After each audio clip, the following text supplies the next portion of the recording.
৮০তম স্বাধীনতা দিবসের অনেক অনেক শুভেচ্ছা ও ভালোবাসা প্রত্যেককে, আমার আপামর সমস্ত ফেসবুকের সমস্ত বন্ধু, দিদিভাই, দাদাভাই, ভাইদের এবং বোনেদের আমার অনেক অনেক ভালোবাসা এবং বড়দের আমার প্রণাম।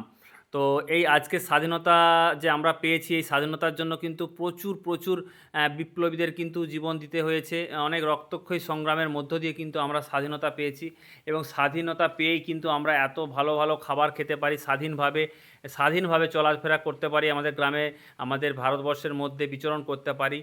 ব্রিটিশদের ২০-২০০ বছরের শাসনের পরে আমরা কিন্তু অনেক কষ্টে কিন্তু কষ্টর পর কিন্তু আমরা স্বাধীনতা পেয়েছি। তো আজকে দেখো একটু বাজারে চলে গেছিলাম স্বাধীনতা দিবসে, একটুখানি ভালো কিছু খাওয়ার ইচ্ছে করছিল, তো চলে গেছিলাম একটু মাটন আনতে। দারুণ মাটন পেয়েছি আজকে। আমাদের বাড়ির থেকে মাত্র ৩ কিলোমিটারের মধ্যে কিন্তু খুব ভালো মাটন কাটে, একদম দেশি পিওর মাটন। আমাদের গ্রামে যে দেশি ছাগলের চাষ হয়, সেই ছাগলে কিন্তু ওই ব্যক্তি তার মার্কেটে নিয়ে যে কাটে, দারুণ মাংস দেয়, কিন্তু একদম পিওর দেশি খাসি। এই খাসির স্বাদটাই আলাদা, যতই তুমি বাইরের রেওয়াজি খাসি খাও না কেন, এই টেস্টটা কখনোই পাবে না। বাজার থেকে বিশেষ কিছু নিয়ে নিই। দেখো শুশনি শাক নিয়েছি, আমাদের এখানে প্রচুর শুশনি শাক পাওয়া যায়। 10 টাকা এতটা শাক একটা বড় প্যাকেট দিয়েছে। আর বাবুর তো ভীষণ ফেভারিট, দেখো না সঙ্গে সঙ্গে দেখাচ্ছে আমি মাংসটা খাবো, এটা মেটেটা খাবো দেখাচ্ছে। আর গাজর নিয়ে এসেছি, গাজর শেষ হয়ে গেছিলো, বাবুর জন্য একটু গাজর নিয়ে এসেছি। আর তো তোমরা সবাই চলে আসো আমাদের বাড়ি। তার সাথে দেখো সজনে শাকও মা একটু নিয়ে এসেছিলো, এর সাথে মিক্স করে হবে আজকে। আর প্রতিদিন কিন্তু শাক খাওয়া খুবই উপকারী। তো ফাইনালি তোমার দিদিভাই কিন্তু মাংস কষানো শুরু করে দিয়েছে, দেখতে পাচ্ছ কালারটা দারুণ এসছে। তবে আমাদের এই ফোনে না সেই রিয়েল কালারটা কিন্তু আসে না।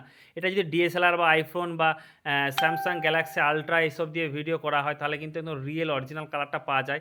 যদিও আমাদের এই ফোনগুলো সেই কোয়ালিটি ভিডিও দিচ্ছে না, তো কিছু করার নেই। দেখো এখন এত দামি ক্যামেরা কেনার সামর্থ্যও নেই, আর এই এত টাকা ইনভেস্ট করার মতো সেই উপযোগী পরিবেশও নেই। তো দেখো ফাইনালি কষা হয়ে গেছে, আর বাবু তো একদম কষানোর থেকেই ছটপট ছটপট করছে, বাবু কখন দেবে। দেখো তোমাদেরকে এক পিস তুলে দেখাই। তোমার দিদিভাই রান্না করছে, খুব সুন্দর মাটন রান্না করে। সবার জন্য বাড়িতে আমাদের আমন্ত্রণ রইল, সবাই চলে আসো। তো দেখো ওর জন্য তুলে দিয়েছে এক পিস, কেমন হয়েছে ও খেতে শুরু করে দিয়েছে। ও তো ভীষণ পছন্দ মাটন, মানে ও এতটা প্রিয় এই বয়সে যে এতটা মাটনও প্রিয় হয়ে যাবে ওর কোনো দিন ভাবিনি। গরম ঝাল কোনো কিছুই মানে না, কোনো কিছু বাদ সাধে না ওর কাছে। যাই দাও না কেন সব খেয়ে নেবে। দেখো সেটা কমপ্লিট করে আবার চলে আসছে কড়ার কাছে, তা চাইছে, দেখতেই পাচ্ছ। হ্যাঁ, ভীষণ পছন্দ করে এবং ও হলে প্রায় অনেকগুলোই মাংস খেয়ে নেয়। তো ওই সেটা কষানোর পরে আবার জল দিয়েছে একটু সেদ্ধ হওয়ার জন্য, কারণ মাটন তো ধরো অনেকটাই টাইম লাগে সেদ্ধ হতে। আর চর্বিটা অনেকটাই দিয়েছিল আজকে, আমার তো ভীষণ চর্বিও ভালো লাগে। তো একটু করেই রান্না হয়ে যাবে, ও যেন থামতে পারছে না। তো ভিডিওটা কেমন লাগছে অবশ্যই লাইক কমেন্ট করে পাশে থেকো। আর তোমরা স্বাধীনতা দিবস আজকে কিভাবে উদযাপন করলে, কেমন আনন্দ করছো অবশ্যই কমেন্টে জানিও। আর দেখা হবে নেক্সট কোনো ভিডিওতে। বা এটা